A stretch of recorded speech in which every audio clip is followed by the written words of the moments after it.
Hey everybody, I've got some really great stuff for you today. Google just released a new thing in Google Classroom that I'm trying not to geek out over too much. So I'm just going to take you real quick and look at the new rubric system that they've integrated into Google Classroom. I've been waiting for a rubric system like for a long time in Google Classroom. I've always had to use just other things like Flubberoo or create my own Google Sheets, rubric systems, and all that. But now it's fully integrated into Google Classroom. So I'm just going to show you really quickly what all it can do. So, what you're going to do when you create an assignment, you're just going to create it just like normal. We'll just call this one test assignment. Once you give it a title, you can see down here that it gives you the option to create a rubric. All you're going to do is just click in that, and then you can add all of your elements. So let's just say creativity. If I'm looking at that, you've got your points that's required, and then you've got your optional level descriptions and descriptors. So if you're using something like here in Georgia, the milestone rubrics for writing, you've already got the levels and the descriptors, and you can just kind of copy and paste that in there. So let's just say for 1 point for sort of creative.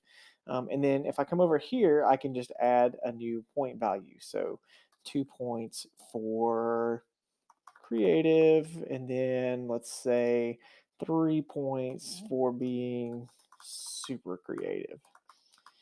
Obviously, I would give better descriptions than that, but you get the idea.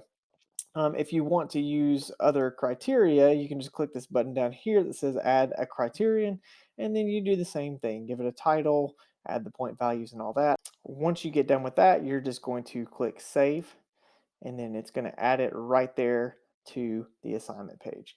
And then you click assign, and then it's ready to go.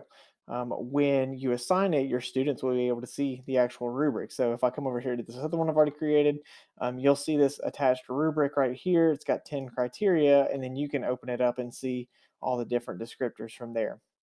Now, as far as grading it goes, they've made this really easy. So if I go over to my assignment page, here where you have your files, if you're familiar with the grading tool that they've implemented, right here it says grading, and when I click on that, it's just going to give me the rubric stuff, and you can open up more details here. But if you hover over it, you can see there it's 10 points, 7 points, 0 points. And then I can just click in there and then add it just like it is. And then once you do that, it kind of totals it up.